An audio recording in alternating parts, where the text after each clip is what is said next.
Thank you for joining us today on the International Fuel Ethanol Workshop and Expo podcast series. My name is Tim Ports. I'm happy to be joined this morning by Peter Williams from Fluid Quip. Peter will be giving a presentation called Opportunities for Designed Feeds from the Biofuels Facility at 1:30 on Tuesday, June 14th, in a panel we're calling Operational Strategies Aimed at Unlocking New and Changing Feed Markets. Pete, we're tickled to have you here this morning. Thanks for joining us. Tim, pleased to be with you. Yeah, it's good. I've had a long association with FEW and really pleased to be involved again this year. We're looking forward to having your presentation. Say, when we talked last week, something that really caught my ears as we were speaking was you really leaned in hard on the idea that we really need to maximize the local agronomy when we think about feed production. And I thought that was just such a great point, and one that certainly created some thoughts in my own head, but I'm hoping that you can talk about that a little bit. Talk about what you meant. Tim, it's some years ago, I worked in a major seed and crop protection company, and they taught me what it takes in using the right crop in the right place and the right agronomy. Rabobank coined the phrase long in energy, short in protein. So protein's the thing we're looking for the future. We're good in energy, but we need some more protein. And when I look at what's grown in the United States, the United States is the best grower of corn in the world. It's no coincidence that corn is the major crop. It's adapted to the climate and to the geography of the United States. You've got some of the highest yields in the world. So it's logical that that crop's the one that we should be using, and we use it in our bioethanol facilities. There's a lot of thought going on literally around the world of finding alternative crops that will produce more protein. But, you know, to put a new crop in the field, it can take 5 to 10 years to get those optimum growing elite varieties. You've got to teach the farmers how to grow a new crop. There's the marketing and handling issues of a new crop. And, you know, if it doesn't work, it can take years to get back to that original production. So I've got this thing in my mind of using the local agronomy that is that is adapted for the region that you're living in. So we've got corn in the United States, and then you say, well, how are we going to get protein out of corn?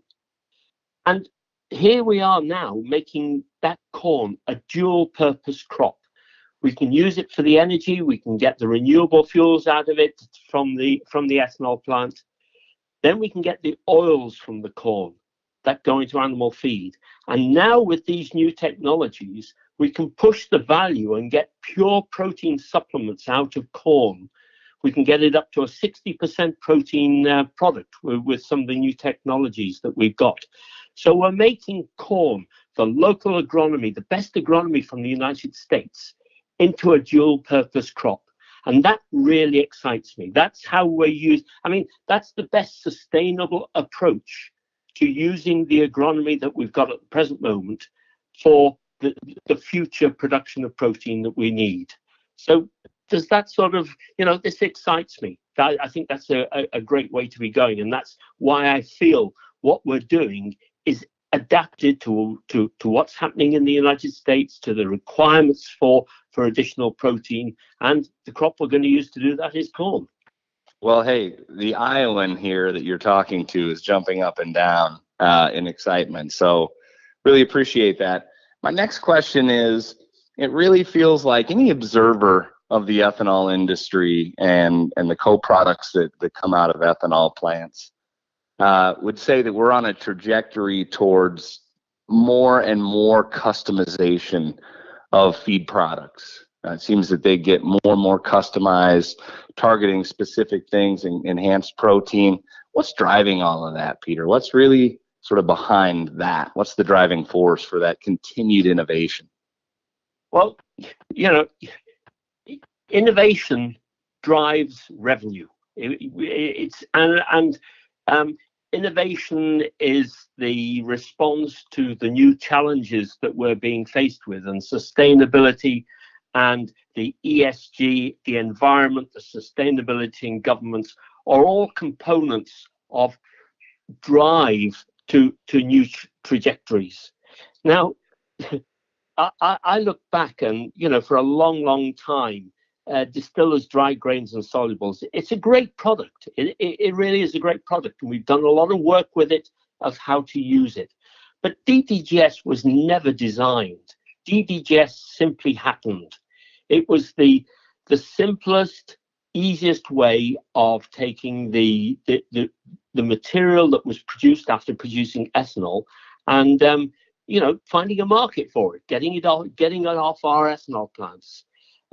If you go back in history, you have to go back to 1790 when DDGS was first produced, and that was from a whiskey plant in Scotland. So this product is ready for development, and that there is a drive there to do this better. We've got new technologies coming out.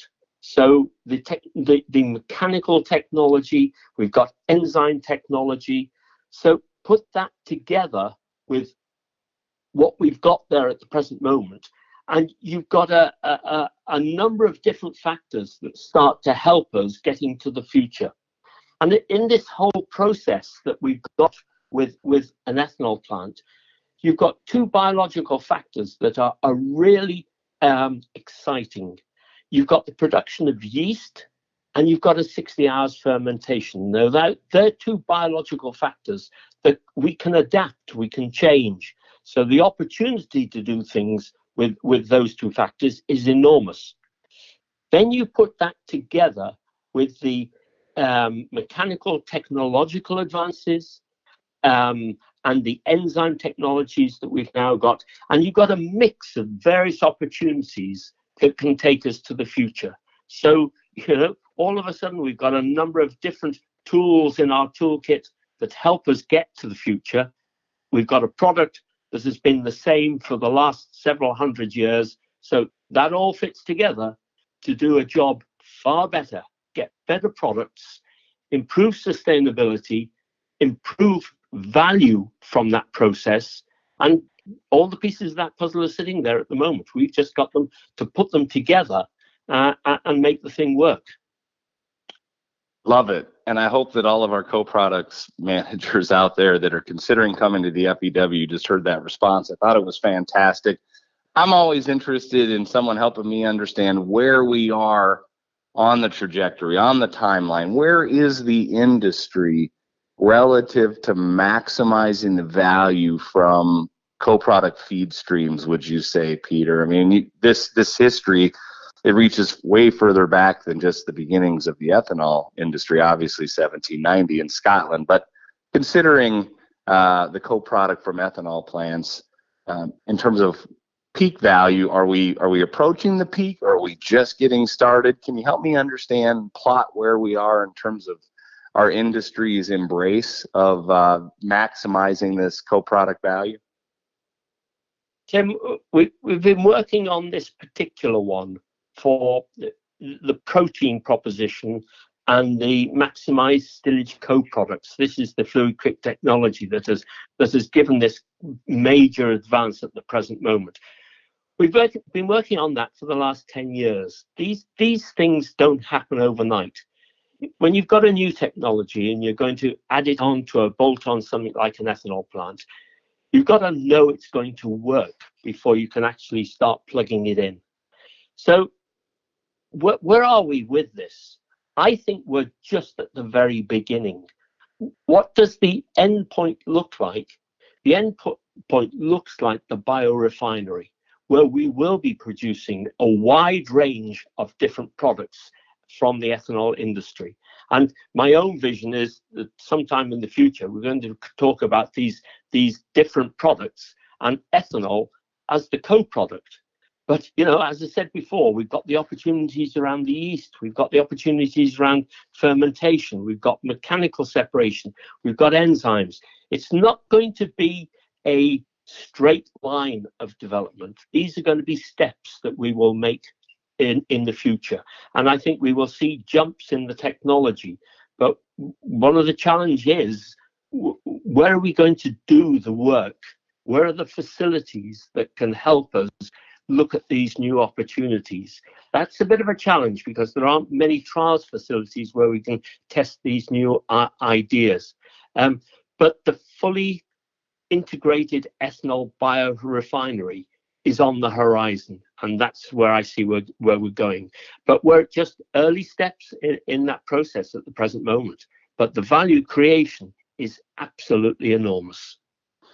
Thrilling stuff. And I hope that you'll want to hear more. If you do want to hear more, join us at the FEW Minneapolis, Tuesday, June 14th. Peter will be presenting at 1:30 in a panel entitled Operational Strategies Aimed at Unlocking New and Changing Feed Markets for Plant DDGS Streams.